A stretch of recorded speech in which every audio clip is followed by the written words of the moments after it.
Emhlaba ngiyabingelela egameni lenkosi Jesu Kristu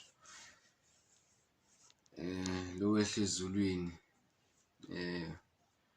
wathabatha simo sengcebo wabeketela nje kwaze kwaba sekufeni kwaze siphambano nje lo wetha nje wabakhanya kubaka Israyeli but baka Israyeli abamkholwanga laphana ku-John 8 nje wabatshela ukuthi mina ngikhanya kwelive lona nje lo accepta mina nje ngeke asahambe kumnyameni kepha uhambe ekukhanyeni bambuka nje abantu ukuthi ukhuluma ngani bese abatshela singicinisile usena ngiyawuhamba futhi ngeke nize niyongifuna ningenze ningithole asena niyakungifuna nifele etonweni ngiyakungifuna nifele etonweni usho ukuthi khona lesikhathi lebo ngifuna khona kodwa ngeke baze bamthole bayamfuna baze bafele etonweni so mhlaba lena nje continuation video nje yale video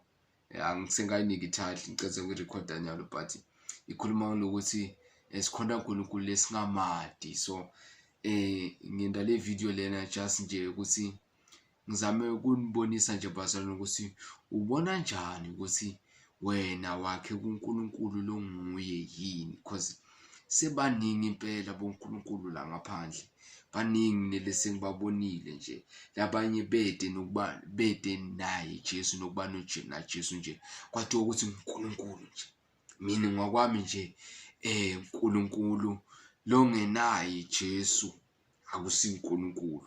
There is no God without Jesus because indvo lebeyitelwe uJesu emhlabeni ukuthi ato reveal ukuthi kahle kahle uNkulunkulu ungubani.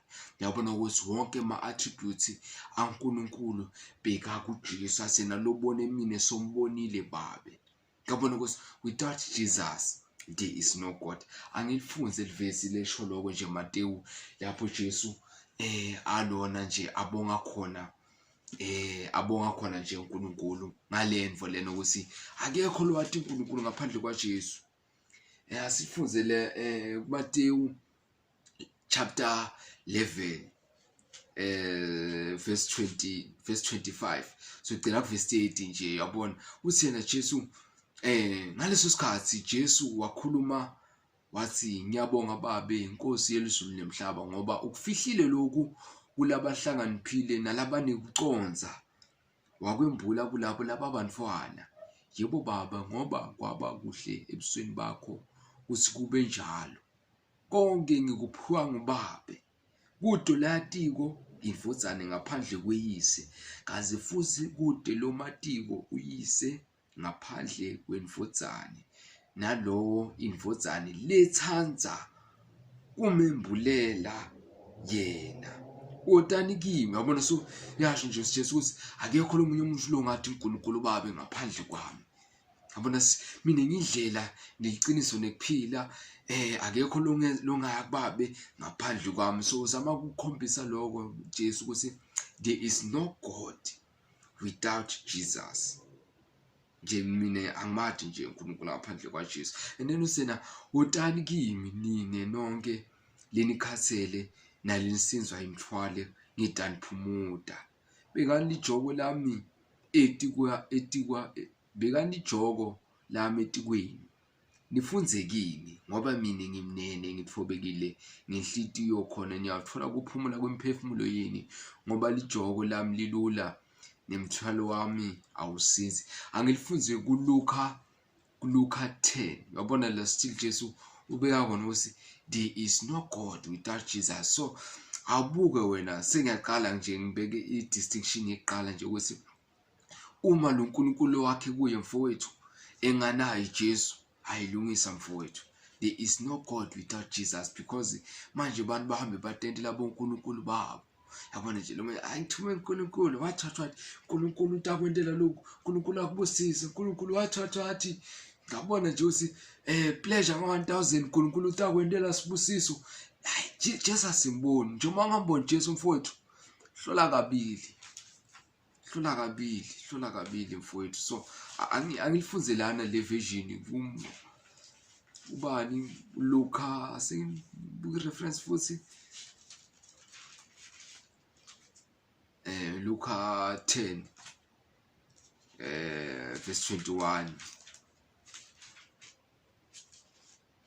Yabona le lokho libhala ngalenye indlela usele ngaleso sikhathi Jesu wajabula kumoya. Yabona Jesu wajabula kumoya wathi yebo baba inkosi yelizulu nemhlaba konke lokhu ukufihlele tati netinhlakaniphi kodwa wakwembula kubantwana. Yebo babe lokho kwaba insandvo yakho konke nginikwe ngubabe. Kude lowatiko ukuthi indvodzane ingubani ngaphandle kuyise, kanzi kude lowatiko ukuthi uyise ungubani ngaphandle kwendvodzane nalabo indvodzane lifuna kumbonakalisa kubo. Jesu wase ugucukela kubafundzi bakhe emasetseleni uthi maye abusisiwe emehlo labona lini kubonako.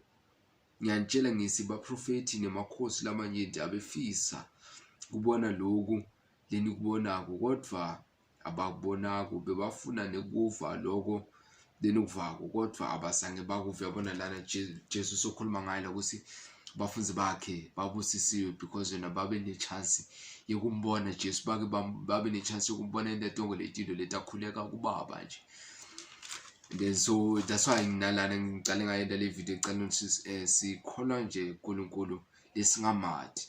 So yabona uyabhala nathi nje manje siyafisa ukuthi ngabe besikhona njalo sibona Jesu akhuleka but asikhonanga ukumbona. So and that's why ngitshela abafundzi bakhe sena mayinibusisiwe. So bengibekile i-distinction eqala bafowethu ukuthi there is no God without Jesus. Impela akekho mfowethu, impela akekho because nguye futhi lo wenda lento yaNkulunkulu ukuthi ibe open source. Yabona nje ukuthi umuntu unyalo to create i-religion yakhe there is one God, Muslim, what we all believe in. Manje ngakholwa kuJesu bafowethu akuyena nje lo nkulunkulu wethu. Nje manje imphika Jesu akuyena lo nkulunkulu wethu. Whether nithi create njengoba nima-Muslim nithi ala nkulunkulu nikahle ala nkulunkulu wenu, kepha thina uNkulunkulu esimatiko ngilona nje waJesu Kristu lowafika wavetwa nguJesu Kristu. Nje makumlala omunye uNkulunkulu mfowethu lo sukwamukela lenganaye Jesu Kristu awumseshi. And then le point lesibili lengifuna kukhuluma ngalo kuleli ukuthi abantu bathanza kudentela ama-visions aNkulunkulu wabo. Abantu nje bafuna kukilakitwa tindzaba leti mnazi nje bafuna kuva ukuthi there is a God, uNkulunkulu uyakuthandza. Yabona he cares for you. Akathandza ukubona ulambile, akathandza ukubona uhluphekile. Yabona leti ndzaba leti mnazi nje ngaNkulunkulu. Yabona nje kanzabathi ukuthi lo nkulunkulu lona nguye lathena ngeke ngize ngibasuse mina abantu labahluphekile kwa-Israyeli. Mawukhumbula kahle ngoba ngase Deuteronomy 15 athena mina ngeke ngize ngibasuse abantu labahluphekile ka-Israyeli. Ngifuna ukuthi nina ba-Israyeli nibavele bese yabona baprovidela kube kuphila lokho semphakathini. But abantu nje balokhu bathi uNkulunkulu unema-plans lamahle ngawe what livangeli lesinzisa likho lapho nje kunaloko ukuthi you will prosper, you will what you will what. So bantu bafuna kuva tindzaba leti njalo nje bagcine sebacreate uNkulunkulu wabo. Yabona ukuthi uNkulunkulu wami in 5 years uyangiyendela lo kanti livangeli lesinziso alikho kubi. Ngisho na Jesu nje akekho bantu nje lo uNkulunkulu njalo. Uyabona nje. So and then bantu babo banaloko ukuthi base uNkulunkulu ulungile kanti abantu ukuthi because uNkulunkulu ulungile yokushona ukuthi sisenkingeni bafowethu. Sisenkingeni because uNkulunkulu ulungile. Sisenkingeni because thina sikalungi nakancane nje. Lokujona ukuthi uma uNkulunkulu nje alungile sisenkingeni. So bantu banaloko ukuthi uNkulunkulu ulungile, the Lord is holy, the Lord is what. Yabona kanti abantu ukuthi bona njengoba ba-acknowledge ukuthi uNkulunkulu ulungile, uNkulunkulu holy, kuye nje sono asisonzeli nokusonzela nje. Lokushona ukuthi njengoba uNkulunkulu alungile ayingcwele bafowethu, nathi sifanele kuba ngcwele because na uNkulunkulu ulungile. Otherwise sizoba nenkinga because kuye nje akutholakali nengcola lokuncane nje kugcwele inkantumulo kuphela. So aba nenkinga mfowethu uma sesilena njena kutholakala wena ukuthi nje kugcwele sona. Utawusonzela njani kulo nkulunkulu ngokuba uNkulunkulu urighteous futhi ulungile uma uwona nje just nje ukuthi kwamele uthole ipunishment because uNkulunkulu ulungile. Bantu abaladle side la uNkulunkulu lelo nje bathi uNkulunkulu ulungile sihamba siyokoneni sibuye silona sicela insethelelo lasithethelele kudlule kanzi bathi khohlisa abantu. Yabona, so ngilokho bengifuna ukuveta mhlawumbe ukuthi people are busy nje bamukela uNkulunkulu lo wrong ngiyababuka nje bafowethu. Yabona nje kakhulu mhlaba kumnyama nje ngijesu kuphela lokukhanya kwalelive ngijesu kuphela because abantu nje balokhu bakhuluma ngaNkulunkulu but tithelo ukuthi baNkulunkulu asidiboni balokhu nje. Ngiyacabanga nawe nje mfowethu lobukela le video le kunokubona nje ku WhatsApp wakho abantu labatilungela Sunday shem bayazama nje shem Sunday yabona nje babana lokuncane bacabanga ukuthi uNkulunkulu bangamtricka bacabanga ukuthi uNkulunkulu ufana nami nawe bafowethu kanti uNkulunkulu uliso lelibona yonke indzawo angeke uzumtricke nje njengoba khona icontroller nanembeza nje leyo basekakumangalela nje le kuNkulunkulu awukhona lokumcontrola nje lo nembeza lo. So abantu balahlekile bafowethu babhizi nje uNkulunkulu walomhlaba ubhizi nje umbubuthekise etingqondo tabo ukuthi kungakhanyi ekukhanya kwelivangeli sithi noma sesibashumela livangeli leqiniso bathi uJesuyeni sizathu bamukele uJesu lo wrong nje kwafika safika sabashumela Jesu lo wrong. Nanyalo nje ngiyabakhalela bafowethu ngoba ngibathi ngiyazama kubasinzisa abafowethu. Lo Jesu wakho soqalile manje uyasishumayela soqalile ini sizathu sitha bafowethu sitha nje. Angilifunze kuba seKorinte besibili chapter 4 khuluma ngenkonzo Pawula lana uthena sinale nkonzo ngokuba sawukela. Angilifunze bafowethu nicolele kuba seKorinte chapter 3 baseKorinte besibili chapter 4 asiqale ku verse 1 uNkulunkulu ngemusa wakhe wasiniketa lena nkonzo ngiko nje asidinwa sesilahlile yonke imisebenzi yobumnyama nehlaze asiphili ngebucili asiliphambanisi livi laNkulunkulu kepha sibeka liqiniso laNkulunkulu ebaleni kunembeza webantu bonke emphi kwaNkulunkulu.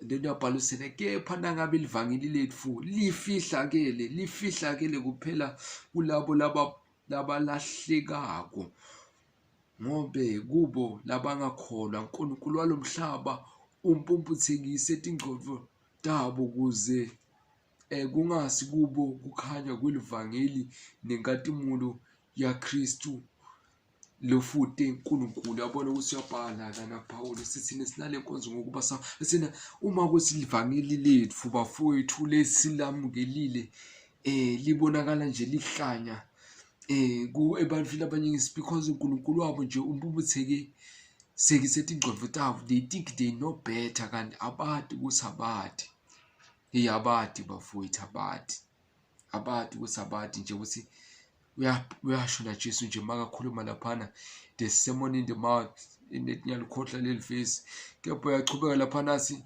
ukhuluma ngemcebo athina beka umcebo wakhe ekhaya ezulwini osingeke ngene khona tigebengu tigcekeze nje athina lapho kukhona umcebo wakho nenhlitiyo yakhe abakhona athina ngeke ukhone ukukhonda uNkulunkulu nemcebo asengeke ukhone ukukhonda two kings because yokhetha le1 utosele uyabona nje ulo utselele lenye. So uyasho singeke khona ukukhonda uNkulunkulu nemcebo lo shisi lamanye nje balokho batende lamcebo ndema sebayindi lo mcebo lo uNkulunkulu sesibe sisambuka sithi wena ukhona uNkulunkulu nemcebo kanjani because uyasho lo ngeke ukhona ukukhonda kokubili lokho uNkulunkulu nemcebo. Yabona nje sibani nje batende labo uNkulunkulu babo ngiyababuka ku social media batende labo uNkulunkulu bafowethu abafuni mangithi mawuzi nje uyabaqala uyabachazela ngaNkulunkulu ningalwa nekulwa bangakuhlubuka nje bungani nje buphela manje Ngiyabona nje bafowethu ukuthi people are busy creating their own gods. Abafuni ukulamukela, abafuni ukuhlabwa livangeli balamukele nje, bafuna ukubhaca ngebantu, bafuna ukubhaca ngaba-social media, bafuna ukubhaca ngokuthi bafune ukwamukeleka eveni. Kanti livangeli lifuna ukuthi siphume nje esicukwini, siphume ebantwini bese siya kuJesu.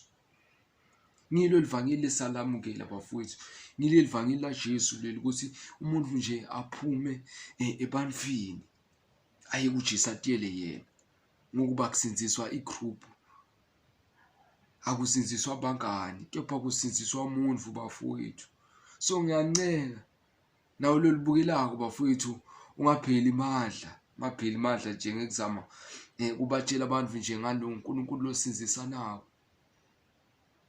Ungapheli imandla mfowethu, nalolu losotayibukela noma ungakasinziswa nje ukuthi umamukele nje lo Nkulunkulu.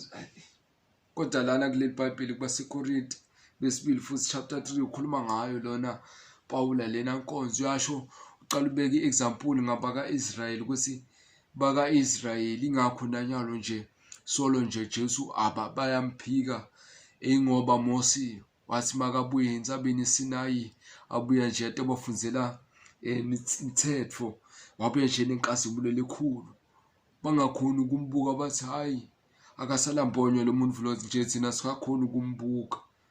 And then usena ngilenvangu leyo liyahlalwa njena kubo ukuthi inkazimulo noma leyamosi yayiphela nje ukuthi bangaboni still ukuthi noma kubuye kufunza lo mthetho loyo, kodwa bafunza njena solokuvaliwe lana. That's why njena nyalo solokungaboni nje ukuthi lo Kristu nje labamkhaphela bambulala nguye uMesaya.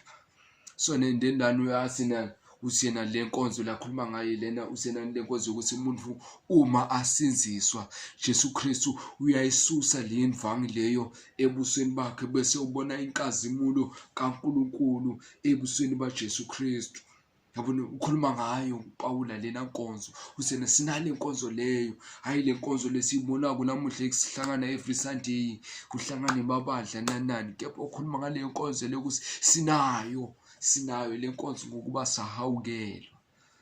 So nginaloko bafowethu ukuthi awubuke lo Jesu lo Nkulunkulu wakhe kuye mfowethu ukuthi ingabe nguye yini lo kumele wakhe kuye. Awunkosi wami usena Pawule baseKorinte beqala chapter 3 verse 10 usena njengenyanga yekwakha usena njengenyanga yekwakha njengacophesha wokwakha nje ngisibekile asikho lesinye isisekelo lekumele sibekwe ngaphandle kwasaJesu kuphela. So awubuke mfowethu ukuthi wakhile yini esisekelweni lesinjesu noma wakhe esisekelweni lesimcebo walomhlaba londlulako nje ukuthi inhliziyo yakho ikulowo mcebo nje ukuthi njengoba ngikholwa ukuthi uNkulunkulu utanginikeza impumelelo, le mpumelelo yami iphindze ngife nayo kuphele ngiyosha nje esihogweni. Ngoba uyabhala kusami ngichubeke ngilifunze, ngaqala ngalifunza but uLuka 12 verse 1 to 5 usena nibhizi nisaba abantu basemhlabeni, usena ningabasaba abantu basemhlabeni ngokuba bona banemandla ekubulala umtimba, kodwa kude lokubi labangakwenda etulu kwaloko asenemsabeni lo uthi unemandla ukubhibhisa lokho kokubili esihogweni ukuthi uthi noma abulela inyama aphinza kushisa kokubili esihogweni. So bafowethu umcebo walomhlaba uyandlula, amagugu alomhlaba usala emathuneni. Ingabe umphefumulo unayo indzawo na? Ingabe unawo bafowethu? So asilungiselele umoya ngoba inyama inayo indzawo. Silungiselele umoya bafowethu, Jesu nje usilungiselela tindlu letiningi ekhaya lababe. So benginaloko mhlaba, benginaloko ukuthi asibukele uNkulunkulu esakhe kuyena, ngoba kunemehluko between ngiyamthanda kakhulu uNkulunkulu na ngiyamthanda kakhulu Jesu Kristu. So awutihlole mfowethu ukuthi wena uvela washumela uNkulunkulu lokulunga nje kwalelive nje ngoba abaningi boNkulunkulu ngoba naSathane uNkulunkulu walelive. So awubuke mfowethu ukuthi uNkulunkulu wami lo mamukelile uNkulunkulu waJesu yini. Cha, angibe la namhlaba. Inkosi ayibusise. Nesifiso nje sosinambuleleke ukuthi impela ngibani lofanele ukukhonzwa.